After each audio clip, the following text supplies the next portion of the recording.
Hey guys, this is Jessie Janet and welcome back to my channel.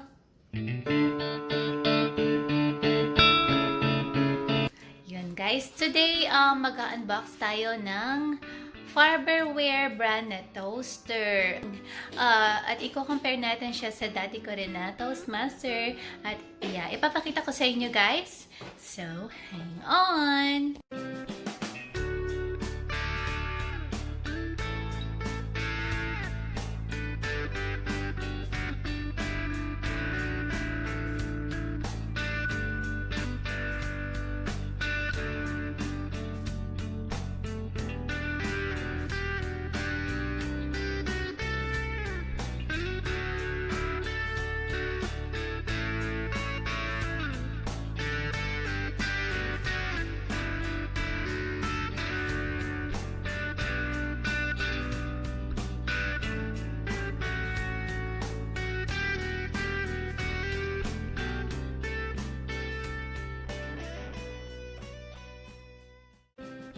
Ito na guys, ang bago nating Farberware 4-slice digital toaster. Bago nyo ito guys gamitin, make sure na basahin nyo muna yung mga important safeguards at mga safety precautions. Lalong-lalo na kapag bagong owner kayo ng toaster. Ayun.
So guys, kung napadpad kayo sa store at naghahanap kayo ng toaster at nakita nyo itong Farberware, hintayin nyo guys kung ano sa tingin nyo ang toaster na ipapakita ko susunod, which is the Toastmaster.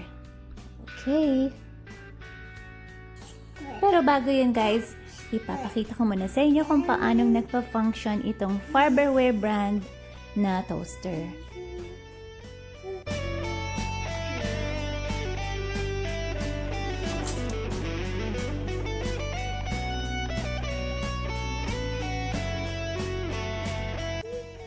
So, nakikita nyo guys dito sa left side na meron siyang timer. At isinet ko siya for 1 minute.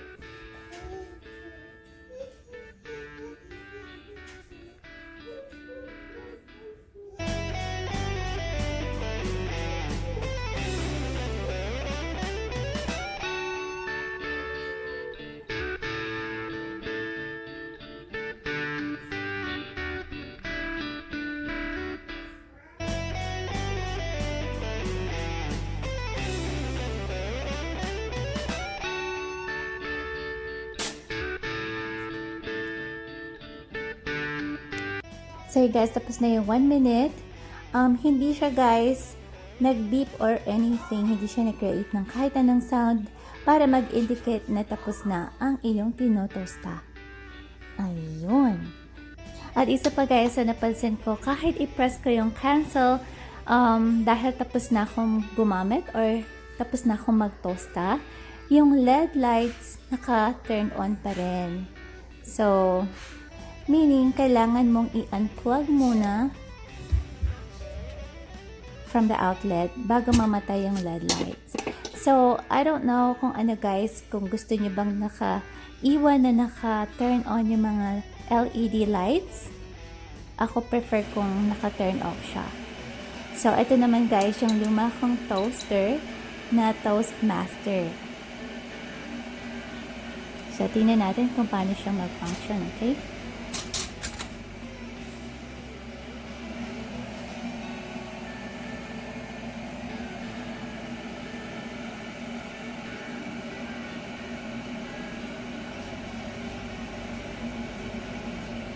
But anyway, so isinet ko rin siya for 1 minute.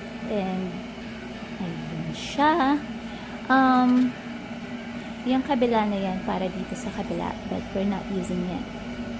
Pero isa lang yung ano niya, diba? Isa lang yung screen niya or yung monitor niya.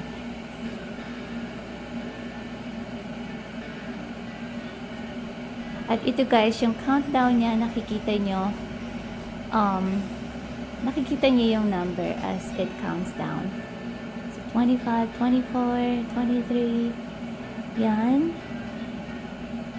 So, hintayin natin.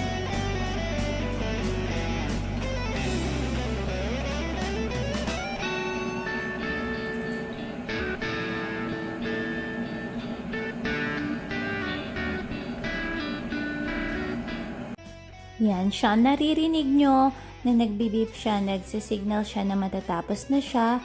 At, ganun din, namamatay din yung LED or LED lights niya. So, hindi mo na siya kailangan i-unplug. Yun lang guys yung napansin ko. So guys, yung Toastmaster.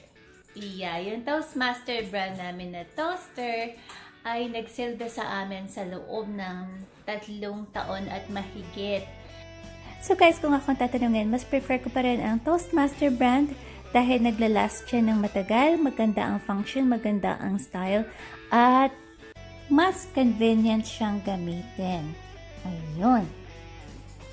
Thank you guys so much for watching. Kung hindi po kayo nakapag-subscribe sa aking channel, huwag niyo pong kalimutan mag-subscribe, mag-like, at paki-share ang video ito.